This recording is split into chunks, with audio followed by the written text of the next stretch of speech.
Ben ritrovati in diretta, approfondimento di quest'oggi dedicato alla salute e in particolare parliamo delle patologie che riguardano i reni, importanti organi del nostro organismo. Ne parliamo in compagnia della mia ospite che vi presento subito. In studio con me c'è la dottoressa Barbara Rossi, direttore dell'unità operativa complessa di nefrologia all'ospedale di Dolo e Mirano. Buongiorno e ben trovata, Buongiorno dottoressa. a voi e grazie per l'invito. Allora, iniziamo subito. Chiedo a Italo e Toni in regia di mandarci la prima slide per descrivere quella che è proprio l'attività dell'unità operativa complessa di nefrologia del distretto di Dolo Mirano, che è il distretto numero 3 che comprende 17 comuni. Prego, dottoressa. Sì, è il distretto 3 dell'USL 3, Serenissima, e noi diamo ospitalità a un bacino d'utenza che sono circa 270.000 abitanti con diverse fasce di età, e l'età oltre i 65, che è sempre quella che soffre di più di questo tipo di malattia, sono circa il 23-24% della popolazione.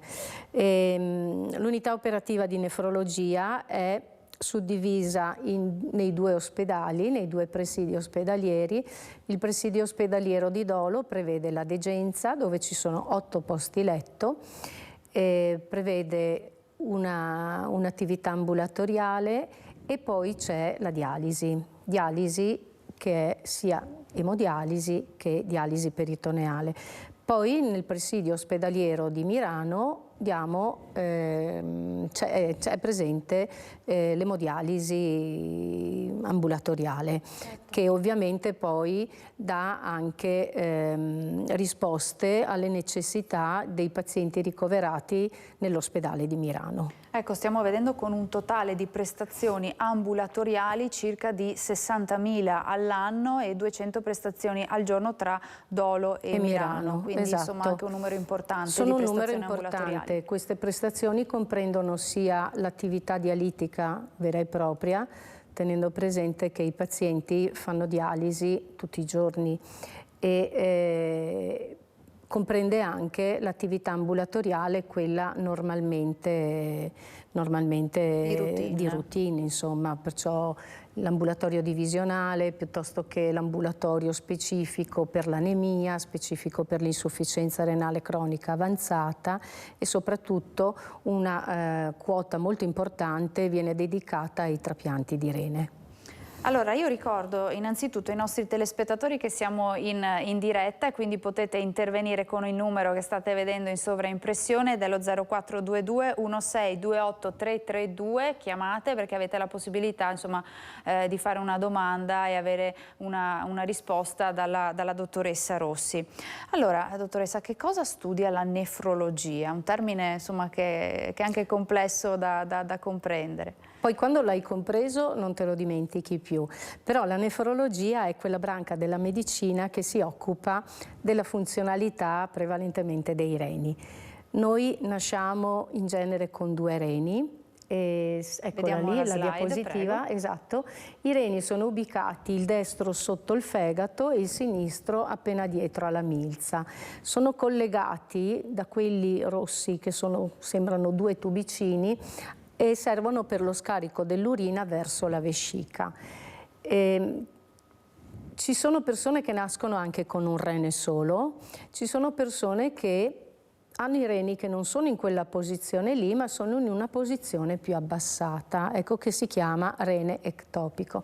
La funzionalità di questi reni in genere è normale, perciò l'importante è sapere che ne abbiamo in genere 2. Dico in genere 2 perché fin tanto che uno non fa un'ecografia per vedere effettivamente come funziona, dove sono i suoi reni e che dimensioni hanno, non lo sa.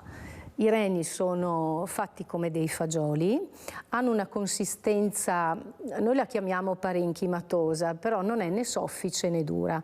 Ovviamente più dura è la consistenza del rene, più ammalato è il rene.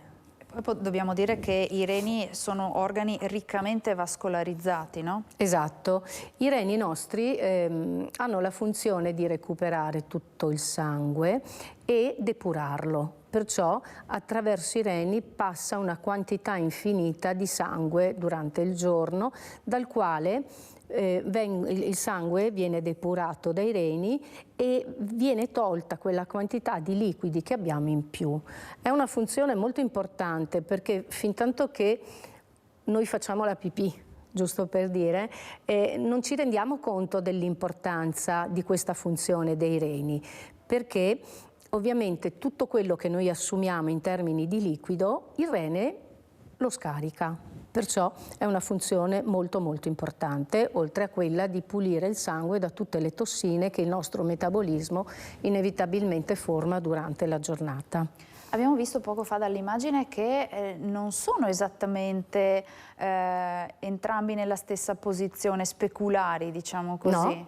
Allora, il rene di destra subisce un po' lo spazio preso dal fegato, sì che è un po' più abbassato. Il rene di sinistra è lievemente un po' più alto, però non è tanto la posizione dei reni che può influire sulla loro funzionalità. Perciò ci sono persone, ad esempio, che nascono con un solo rene, come dicevo prima, persone che nascono con i reni un po' più bassi e questi si chiamano reni ectopici. E quindi uno non se ne tutti accorge. abbiamo i reni nella stessa posizione, insomma c'è qualcuno che ha i reni anche in una posizione leggermente diversa. Potrebbe essere, sì. Senta dottoressa, abbiamo detto che sono organi che svolgono funzioni importantissime per il nostro organismo, organi che lavorano in maniera silenziosa ma molto molto efficace. Tra le funzioni c'è anche la regolazione della pressione arteriosa e la produzione di ormoni, è così? È così. I reni, oltre alle due funzioni che ho detto prima, di quella di depurare il sangue e quella di eliminare la quantità di liquidi in eccesso dal nostro corpo, producono delle sostanze ormonali che servono. Le due più importanti sono la renina, che è quell'ormone, quella sostanza ormonale che regola i nostri valori di pressione arteriosa, e produce anche l'eritropoietina. L'eritropoietina è quella sostanza che serve a produrre i globuli rossi. Ovviamente man mano che i reni funzionano meno c'è necessità di avere a disposizione un farmaco che appunto è l'eritropoietina, che sostituisce la mancata produzione di questa sostanza ormonale da parte dei reni che non funzionano più bene. Un'altra cosa che svolgono i reni è quello di attivare la vitamina D. La vitamina D è la vitamina che ti dicono vai al sole che fai vitamina D. In realtà serve anche il passaggio di questa vitamina attraverso il rene per attivarla. Un altro passaggio molto importante è quello attraverso il fegato. Quindi insomma funzioni davvero fondamentali per il nostro organismo. Poi insomma leggevo che sono degli organi straordinari perché non smettono di lavorare nemmeno se sono ai limiti della propria capacità, cioè si può arrivare addirittura a perdere il 90-95% della funzione renale e senza avvertire nessun disturbo, quindi una grande funzionalità, diciamo così, da un lato, dall'altro anche insomma un'insidiosità, no? Sì, esatto. La stanno definendo un'epidemia, la malattia renale cronica, in tutto il mondo. Per quale motivo? Appunto perché è talmente subdola e silenziosa e asintomatica che la persona se ne accorge quando ormai potrebbe essere troppo tardi. Quello che spiego sempre alle persone che vengono in ambulatorio è che i nostri reni hanno a disposizione degli operai all'interno del loro parenchima, all'interno del loro tessuto. Supponiamo che ce ne siano 1 milione da una parte e 1 milione dall'altra. Con l'età questi operai invecchiano, vanno in pensione, non lavorano più, vengono a mancare. La malattia renale cronica accelera questo processo e perciò nel momento in cui uno sviluppa l'insufficienza renale o malattia renale cronica, ecco che questi operai che rimangono lavorano al 1000 per 1000, perciò cosa succede? Che normalmente non tutti gli operai lavorano perché c'è una riserva funzionale, ma man mano che gli operai non ci sono più, la riserva funzionale si esaurisce, ecco che quelli che rimangono lavorano molto di più ed esauriscono molto in più in fretta le loro capacità. Certo. Poi andremo anche a descrivere nel dettaglio quali sono le patologie appunto che possono interessare i reni, ma sono molte le persone che appunto nel corso della vita si ammalano di una patologia dei reni. Qual è un po' l'incidenza, dottoressa? Si stima che circa il 7-8% della popolazione in Italia, sono stati fatti degli studi, soffra di malattia renale cronica in uno degli stadi che la malattia renale cronica può portare. Gli stadi sono 5, perciò 7-8% sono veramente tante persone, sono circa 5 milioni di persone che soffrono di questa malattia e nella maggior parte dei casi le persone sono inconsapevoli di averla. Perciò come ci si rende conto se uno ha una malattia renale? Ovviamente dipende un po' anche dalla malattia, dalla patologia renale che porta all'insufficienza renale. Perciò una persona che è diabetica periodicamente viene sottoposto ad esami del sangue e lo specialista diabetologo o il medico di medicina generale che ha in cura il paziente si accorge che negli esami del sangue c'è qualcosa che non va. Cos'è? Può essere questo qualcosa che non va. Di solito sono 2 gli esami che noi guardiamo per definire la funzione renale. Sono esami del sangue e l'esame delle urine. Perciò nell'esame del sangue i 2 marcatori attualmente utilizzati sono l'urea e la creatinina. Nell'esame delle urine ci sono delle anomalie nell'esame delle urine che possono far pensare che ci sia una patologia renale in atto. Una di queste potrebbe essere l'albuminuria, perciò la presenza di albumina, che è una proteina del nostro sangue all'interno delle urine. In genere i reni sono così sofisticati che nel loro passaggio attraverso i reni c'è una barriera che trattiene l'albumina, perché l'albumina è una delle nostre proteine più importanti. Nel momento in cui la barriera è danneggiata, ecco che c'è passaggio di albumina nelle urine. Questo è un segno di malattia renale. Un altro esame che di solito noi chiediamo è l'ecografia renale, appunto per capire se una persona ha un rene, 2 reni e se questi 2 reni hanno delle caratteristiche morfologiche tali che ci possono far pensare alla malattia renale cronica. Però insomma possiamo dire che gli esami principe, insomma quelli utili proprio ad inquadrare la funzione renale in prima battuta sono l'esame del sangue e l'esame delle urine? Esatto. Lei ha evidenziato quelli che sono i marcatori che vengono presi in considerazione. Quali sono i range un po' dentro i quali si è nella normalità e al di fuori di questi range insomma si prospetta anche un approfondimento? Ci sono 2 modalità di misurazione di questi esami del sangue. Uno è il sistema internazionale, perciò il valore di creatinina o il valore di urea sono in moli su litro, mentre c'è poi il sistema, quello classico che si usa sempre, dove la creatinina e l'urea sono in milligrammi decilitro. Tante volte la persona, cambiando laboratorio, nota delle differenze, ma quello è proprio la differenza di sistema di misura.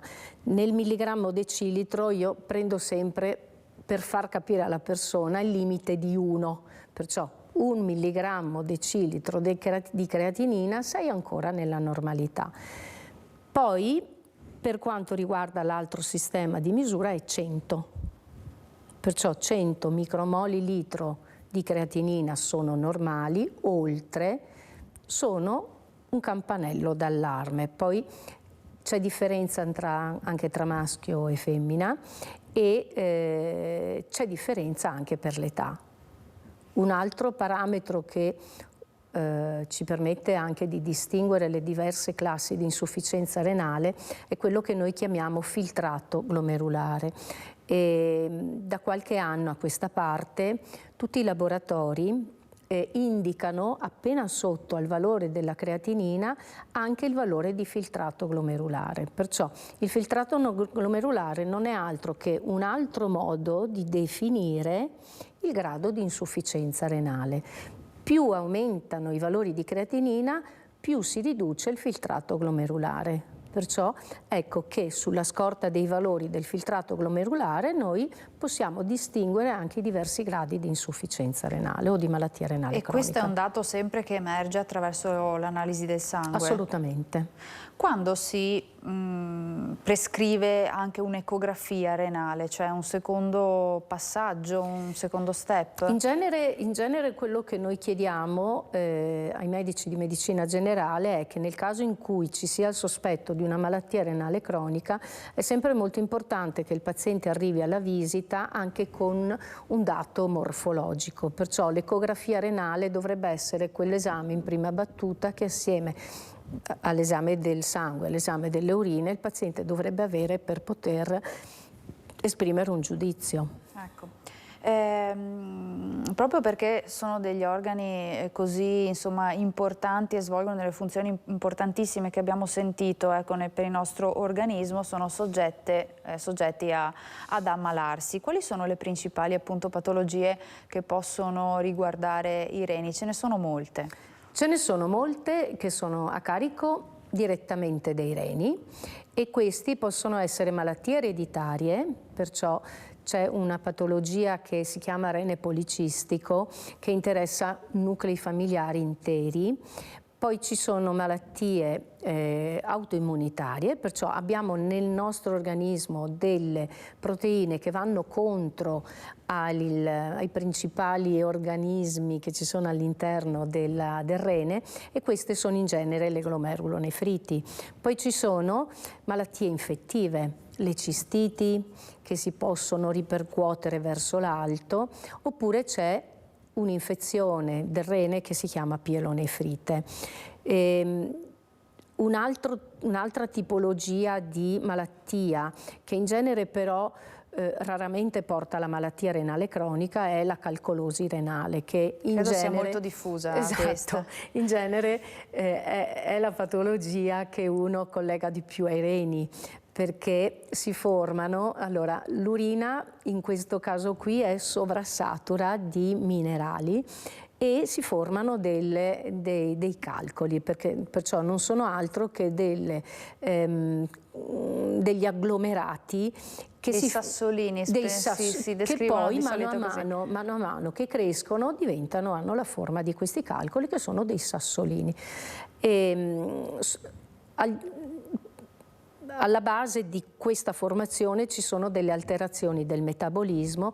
In genere la malattia della calcolosi viene gestita sempre in collaborazione tra specialisti nefrologi e specialisti urologi. Allora, gli urologi sono la mano armata, li chiamo io, dell'apparato urinario. Perciò, mentre il nefrologo controlla più la funzione dei reni, l'urologo è quello che interviene nel caso in cui ci siano ostacoli al passaggio dell'urina perché c'è la presenza di un calcolo in uno di quei 2 ureteri che vi avevo fatto vedere che portano l'urina, oppure perché un calcolo si è incuneato da qualche parte e deve essere tolto.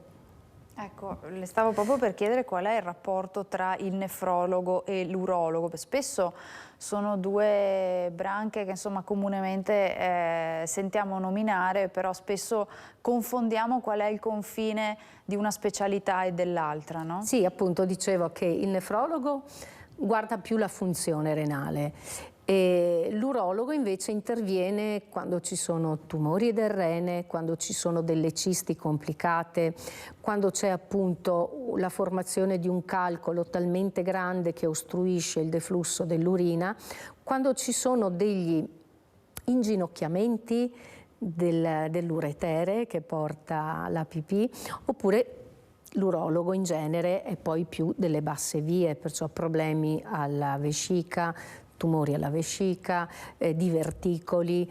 Poi ci sono tutto il grande capitolo della prostata che interessa gli uomini e perciò l'urologo interviene più in questo aspetto qui, cioè è il chirurgo del rene.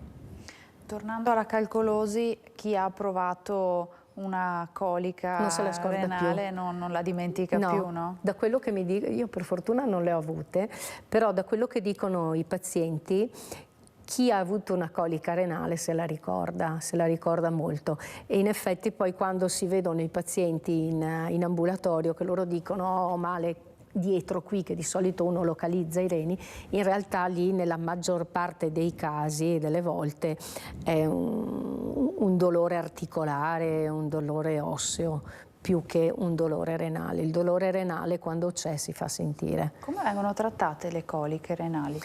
Allora, le coliche renali bisogna innanzitutto ridurre il dolore, perché il dolore altrimenti autoalimenta la sofferenza del paziente, perciò c'è da fare una terapia antidolorifica importante, molte volte si può arrivare anche ad usare farmaci molto analgesici, dopodiché c'è una terapia spasmolitica, cioè si va a togliere lo spasmo che c'è all'interno delle vie urinarie e in genere così passa, ma il problema fondamentale è che fintanto che il calcolo non va giù in vescica o non passa il punto dove si ferma e che dà il dolore, non ci sono tanti trattamenti. In alcuni casi ecco che interviene l'urologo, dove con la litotrissia va a bombardare il calcolo, ma questo è un qualche cosa che viene fatto dopo l'acuzie. Quindi la brutta notizia è che se il calcolo in qualche modo non viene smaltito, diciamo così, può ricapitare un'altra ci sono colica. Persone che sono dei formatori di calcolosi, perciò il compito del nefrologo è verificare che non ci siano delle alterazioni del metabolismo che possano favorire la formazione di calcoli. Possono andare incontro a delle complicazioni o insomma sono anche relativamente facili da curare? Le complicanze sono quelle ostruttive, di cui le ho parlato, perciò devono intervenire per forza di cose gli urologi, oppure possono essere di tipo infettivo, che allora così si trattano con gli antibiotici. Tornando appunto alle malattie, alle patologie dei reni, ci sono anche le malattie da farmaci, è corretto? Sì, ci sono anche malattie ci sono alcuni farmaci che risultano particolarmente tossici nei confronti di tutte le strutture che sono all'interno del rene. Tra questi ci sono quelli che noi usiamo a quintali, che sono gli antinfiammatori. Ora, non è che tutte le persone che usano gli antinfiammatori poi si ammalano anche di insufficienza renale, però è sempre molto importante avvisare le persone che comunque tutti i farmaci, pharmakos in greco vuol dire veleno, perciò tutti i farmaci vanno dati nel momento in cui tu sei sicuro che il loro effetto sia benefico, perché comunque tutti i farmaci hanno effetti collaterali.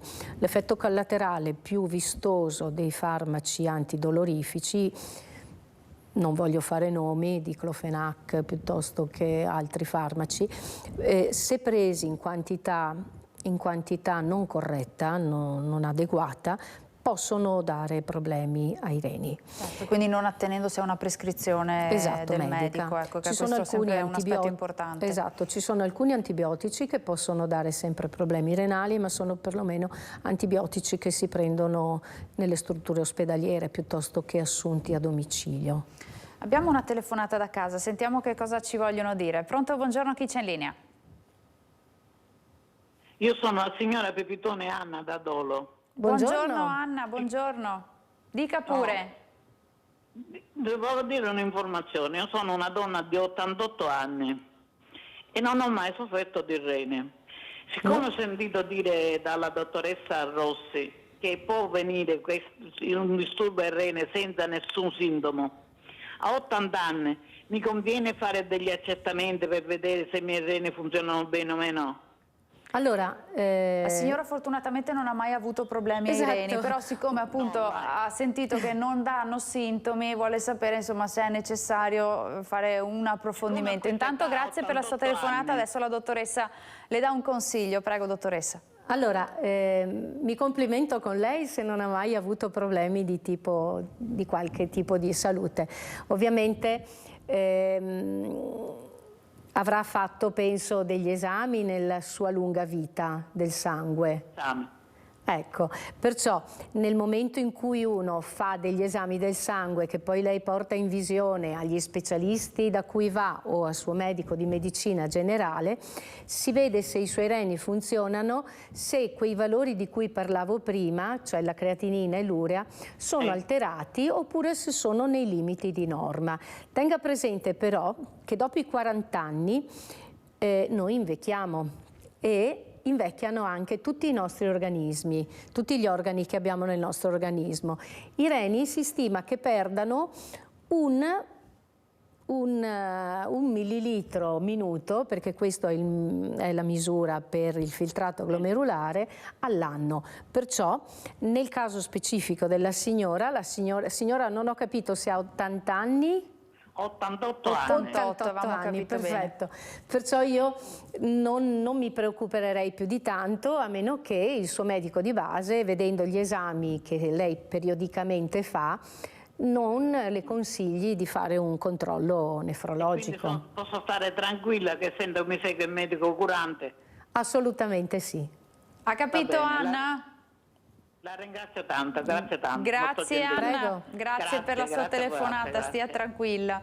Allora, tantissime, dicevamo, solo le malattie a carico dei reni, anche le vasculiti, insomma ce ne sono molte da citare, anche quelle sistemiche e anche quelle legate al diabete, no dottoressa? Sì, allora il rene soffre di per sé oppure soffre per delle patologie che una persona, tra queste quella più importante sicuramente è il diabete mellito. Il diabete mellito è una patologia che altera le funzioni delle arterie, essendo il rene un organo altamente vascolarizzato e con una grande concentrazione di arterie, ecco che il diabete si riflette negativamente anche sui reni.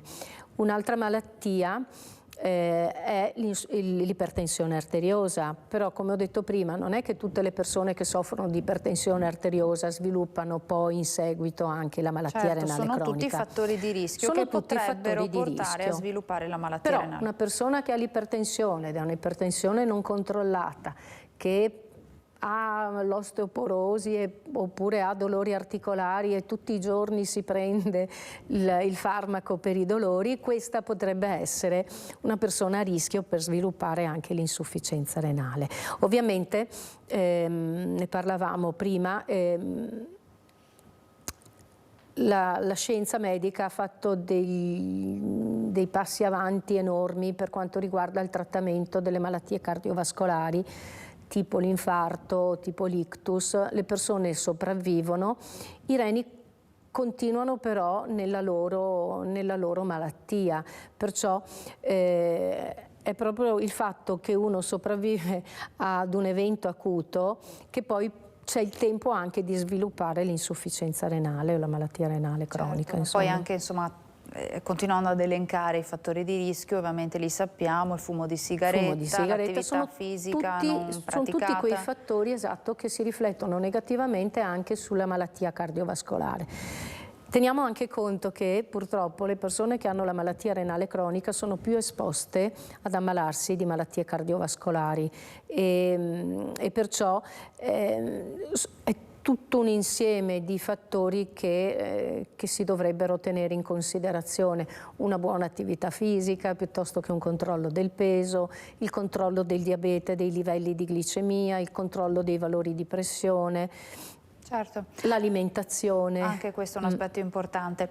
Parlando di malattia renale cronica che lei ha citato, è un trend in aumento quello nella popolazione. Quali possono essere le cause, insomma, che possono portare, insomma, voi specialisti a vedere un aumento di questa patologia? Beh, soprattutto è l'aumento dell'età media delle persone, perché come ho detto prima anche i reni invecchiano e perciò ogni anno si ha una decurtazione della funzione renale. C'è questo fattore appunto di sopravvivenza del rene ad altri eventi acuti che possono riguardare il cuore piuttosto che l'encefalo, e soprattutto c'è bisogna molto fare più attenzione alla progressione della malattia, perciò fare attenzione all'assunzione dei farmaci che ho detto e cercare soprattutto di controllare periodicamente gli esami del sangue. Il controllo periodico degli esami del sangue mette di fronte alla persona il fatto che c'è qualche cosa che non va e perciò magari può essere un po' più attenta al fatto di dire vabbè, oggi non fumo piuttosto che non prendo, mi controllo di più la pressione, se ho il diabete faccio attenzione di più ai livelli di glicemia e questo sostanzialmente. In termini di prevenzione poi sono da poco presenti una classe di farmaci che attendiamo con speranza che l'AIFA autorizzi anche i nefrologi a prescrivere, che sembra rallentino significativamente la progressione della malattia renale, perché purtroppo una volta che la malattia renale si instaura, questa progredisce nel tempo. Lo sforzo che dobbiamo fare tutti quanti è quello di farla progredire più lentamente possibile. Quindi nella maniera più lenta. Esatto. E questo controllando i valori di pressione, controllando la glicemia se uno ha valori di glicemia elevati, aiutando la persona a conoscere quali sono i farmaci che potrebbero danneggiare i reni e soprattutto ad avere una vita regolare, un'attività motoria per quello che si può fare. Trend in aumento nella popolazione, dicevamo soprattutto la popolazione anziana, però anche i giovani non sono esclusi dalle malattie renali. Anche i giovani non sono esclusi in modo meno importante, non so se l'ho detto ma lo ripetiamo, circa il 7-8% della popolazione è interessata da questa malattia renale cronica e i giovani sono più interessati da un punto di vista delle malattie autoimmunitarie, perciò glomerulonefriti, piuttosto che dalle malattie che ereditano dai familiari, perciò il rene policistico, altre cose sono un po' più rare, perciò si sta lì a vedere, insomma. Certo. Ecco. Senta dottoressa, se io non facessi l'analisi del sangue, non facessi l'analisi delle urine, insomma da molto tempo, non c'è davvero nessun segnale che mi può far capire che qualcosa ai reni non funziona correttamente? Allora, nel momento in cui uno se ne accorge è già troppo tardi, perché ripeto, i reni sono degli organi così capaci di adattarsi alla mancanza di funzione che nel momento in cui la persona ha dei sintomi, questi sintomi significa che la persona ha già una malattia renale avanzata. Il solo fatto di continuare a fare le urine, tante volte le persone ci dicono ah dottoressa però io continuo a far pipì. Il fatto di continuare a fare la pipì, come si dice in termini molto semplici, non significa che i reni stiano bene. Indica una buona e corretta funzionalità e salute dei reni. Perciò nel momento in cui dovesse essere che anche la funzione della produzione di urina venisse a mancare, ecco che in quel caso lì i reni sono proprio allo stadio finale. Altra telefonata in studio. Pronto, buongiorno, chi c'è in linea? Buongiorno, sono Ivano, benvenuto. Buongiorno Ivano. Buongiorno, dica pure. Buongiorno. Ho bisogno di vorrei approfondire un po' l'argomento. Prego. Quali cibi bisognerebbe evitare, oppure quali sono i cibi che favoriscono la formazione di calcoli renali? Ottima domanda, grazie Ivano. Prego dottoressa. Allora, ci sono dei cibi che contengono delle sostanze. Allora, il fatto che uno abbia la tendenza a sviluppare dei calcoli sottintende che ci sono dei difetti nel suo metabolismo, d'accordo? Perciò la prima cosa da fare è, nel momento in cui una persona ha una colica renale da calcolosi, è bene che si affidi alle cure di uno specialista. In genere sono sia i nefrologi che gli urologi che fanno lo studio del metabolismo, però come ho detto prima la branca nefrologica è più quella che si interessa della funzionalità. E ci sono alcune sostanze che favoriscono la presenza dei calcoli. Di solito sono calcoli che sono di ossalato di calcio, perciò nel momento in cui una persona ha tanto ossalato nelle urine, ecco che è più propensa a sviluppare il calcolo. Ci sono altre sostanze invece che proteggono e in genere il cibo interviene nel modo in cui, se la persona ha questo difetto nell'elaborare l'ossalato, mangia cibi che contengono ossalato. Questi cibi qui in genere, allora l'ossalato è presente un po' in tutti i cibi, però prevalentemente ci sono alcuni tipi di verdure che ne hanno di più. Ecco, perciò tutto sommato nel momento in cui uno sviluppa la calcolosi è bene prima fare lo studio piuttosto che indicare quali possono essere i cibi che favoriscono o non favoriscono, perché avere un calcolo, avere la calcolosi renale significa sempre avere qualche difetto. Ci possono essere anche dei calcoli di urato, perciò ecco che l'acido urico è più escreto nelle persone che mangiano tante proteine della carne, però dire adesso non mangiate carne è sempre un po', bisogna sempre stare un po' attenti.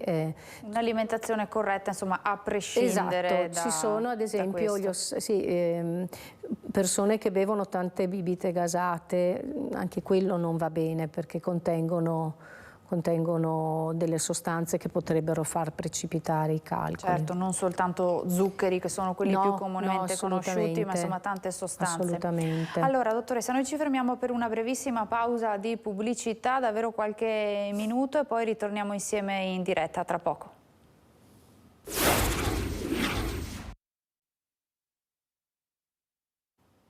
Ben ritrovati nuovamente in studio, torniamo in diretta insieme alla dottoressa Barbara Rossi, direttore dell'unità operativa complessa di nefrologia all'ospedale di Dolo Mirano, distretto numero 3 dell'ULSS 3 Serenissima. Parliamo di patologie dei reni, le abbiamo elencate, abbiamo raccontato insomma anche quanto sia complesso accorgersi di avere una malattia ai reni, proprio perché insomma sono asintomatiche sostanzialmente. Prima di parlare della terapia, dottoressa, abbiamo una telefonata in studio, sentiamo anche in questo caso che cosa ci vogliono dire da casa. Pronto, buongiorno. Buongiorno, sono Buongiorno. Patrizia. Buongiorno Patrizia, dica pure. Da Verona. Senta, io ho una formazione renale che è stata classificata dall'urologo Bosniak 3, adesso è 4. E mi è stata indicata l'asportazione chirurgica del rene, perché per la posizione di questa formazione non c'è possibilità di intervenire con una resezione così. Parziale. Parziale. Volevo sapere qualcosa in merito, perché chiaramente l'asportazione di un rene è vero che si può vivere anche con un rene solo, però insomma... Sì, non Chiaro, è... chiaro, comprendiamo. Comprendiamo. Sì. Grazie per la sua telefonata, Patrizia. Dottoressa, cosa possiamo dire? Ecco appunto la sovrapposizione tra quello che può essere il nefrologo e l'urologo. Signora Patrizia, io direi di fidarsi dell'indicazione che le ha dato il suo specialista urologo. Le cisti renali possono essere anche delle cisti che devono essere studiate, nel senso che fin da quando noi iniziamo gli studi, cisti complesse, e la Bosniak 3 è una cisti complessa, devono essere valutate seriamente. Come diceva lei, se a seconda della posizione della cisti, se l'urologo le ha consigliato la nefrectomia, io credo che sia l'indicazione corretta. Ovviamente, non avendo i dati sotto mano, non posso consigliarla più di tanto. In previsione della nefrectomia, ovviamente lei rimarrà con un rene solo, ma le posso assicurare che vivere con un rene solo si può e le consentirà di avere una vita normale, insomma. Ovviamente ci sarà da fare attenzione a tutte quelle accortezze di cui parlavo prima, perciò attenzione ai valori della pressione, se tendenzialmente c'è un'iperglicemia che poi è il grado prima del diabete, verificare che non si sviluppi il diabete e soprattutto poi fare attenzione a tutti quei farmaci che potrebbero causarle danno all'unico rene rimasto. Però in realtà ci sono tantissimi studi di persone reduci dalle guerre purtroppo che sono rimasti senza un rene e la loro sopravvivenza era identica a quella della popolazione della stessa età. Perciò ovviamente il suo urologo le farà fare dei controlli precedenti l'intervento e per qualsiasi dubbio chieda. La cosa migliore da fare è, se si ha qualche dubbio, è vero che i medici dicono sempre di non aver tempo, che siamo sempre molto indaffarati, però il consiglio che io do sempre alle persone: chiedete, chiedete e chiedete. Una risposta in più può sempre far la differenza. Certo, e poi insomma una vita magari con qualche accortezza in più, però certo, comunque una più che buona qualità della vita anche in seguito a una terapia di questo genere. Terapia farmacologica nel caso di patologie ai reni. Allora, come dico sempre io alle persone che vediamo in ambulatorio, purtroppo non abbiamo un farmaco specifico che, se assunto, fa regredire la malattia renale cronica. Ovviamente nel momento in cui c'è un'ipertensione va trattata l'ipertensione, nel momento in cui ci sono dei dismetabolismi, come li chiamiamo noi, l'iperuricemia piuttosto che un colesterolo alto, sono tutti fattori che comunque servono anche per il controllo delle malattie cardiovascolari di per sé. E, come dicevo prima, c'è questa classe di farmaci che sembra che ci daranno una mano nel rallentare la progressione della malattia renale, ma sostanzialmente la terapia farmacologica è quella che ci consente di controllare le falle che mano a mano che la malattia renale cronica avanza si vengono a verificare. E quando invece si rende necessaria la dialisi?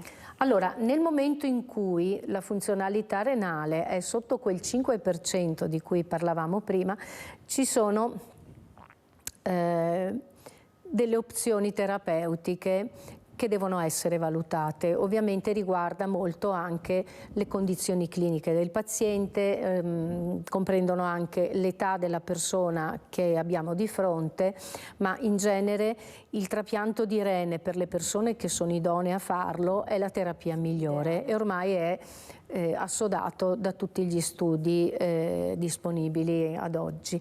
Perciò la possibilità di avere un trapianto di rene è la terapia migliore per quella persona che lo può fare. Nel caso in cui ci siano persone che non hanno la possibilità di fare il trapianto, ecco che allora si apre tutto il mondo di quella che è la terapia sostitutiva dell'insufficienza renale, che oltre al trapianto prevede la dialisi. La dialisi, ci sono due tipi di dialisi sostanzialmente. Un tipo di dialisi che si fa in ospedale ed è un tipo di dialisi in cui dobbiamo prelevare il sangue della persona, farlo passare attraverso una lavatrice, una macchina, che depura e toglie i liquidi in eccesso e poi il sangue viene restituito alla persona. Questa si chiama emodialisi. L'emodialisi prevalentemente da noi viene fatta in ospedale. Ci sono alcune realtà che la propongono anche a domicilio.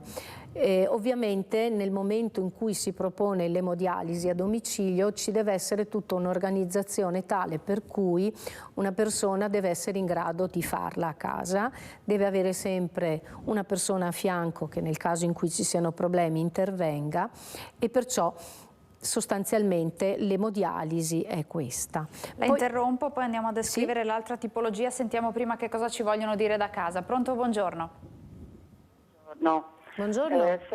Con chi parliamo? Con la signora Guariento Graziella. Buongiorno Graziella, dica pure. Beh, io volevo chiedere per mio marito, il fattore che ho ascoltato prima ma non ho sentito tutto bene. Prego, dica pure Graziella. Sì, è il discorso che praticamente va a urinare ogni ora. Volevo chiedere alla dottoressa se è normale, perché avevo capito, non ho capito bene prima se è normale o non è normale una cosa del genere. Possiamo chiedere l'età del marito, signora? Lei ha 83. 83 anni e va spesso in bagno? Spesso, sì. Ma soprattutto durante il giorno o durante la notte, signora? No, è il giorno. Durante il giorno. Allora, sì. In genere ci sono... Allora, suo marito è un uomo, tutti gli uomini hanno la prostata e in genere quando ci sono questi disturbi della minzione, perciò il fatto che suo marito deve andare spesso a fare la pipì, sono problemi di tipo urologico che riguardano l'apparato urinario basso, perciò la vescica, l'uretra, che è quel canale che porta la pipì dalla vescica verso l'esterno, e l'uretra è avvolta dalla prostata, perciò il consiglio che io le do, a meno che suo marito non sappia già di avere un problema alle vie urinarie basse, è di rivolgersi al suo medico di medicina generale che le darà il consiglio di andare dall'urologo. Insomma, di approfondire, come dicevamo. Assolutamente. Tornando alla dialisi, abbiamo descritto, dottoressa, l'emodialisi, ma c'è un altro tipo di dialisi, che è la dialisi peritoneale. La dialisi peritoneale è un altro tipo di trattamento sostitutivo della funzione renale che prevede l'utilizzo di una membrana interna, mentre con l'emodialisi la membrana è esterna ed è nel monitor che chiamavo prima lavatrice.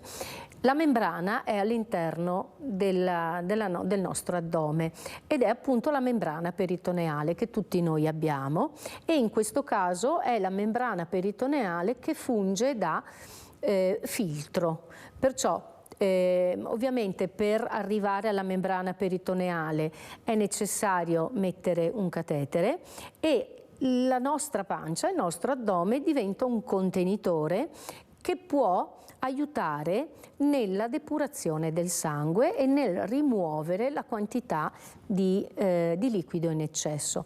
È un tipo di dialisi che la persona fa a casa, perciò nel suo ambiente, un ambiente protetto. Ovviamente non è che nel momento in cui noi diamo indicazione alla dialisi peritoneale diciamo alla persona bene adesso vai a casa, ti arriva tutto il materiale. No, la persona va incontro a un addestramento, c'è un personale infermieristico in ogni nefrologia che è dedicato all'addestramento di queste persone e praticamente la persona viene addestrata, poi va a casa e lui la dialisi la fa a casa.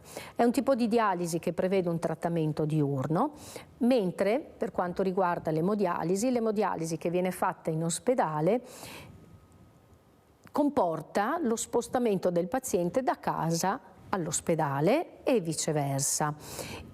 In questo caso qui tante volte le persone che sono molto spaventate dal fatto di capire che dovranno fare i conti con la dialisi per tutta la vita, anche se io dico sempre che per fortuna c'è un qualche cosa che ci dà la possibilità di continuare a vivere.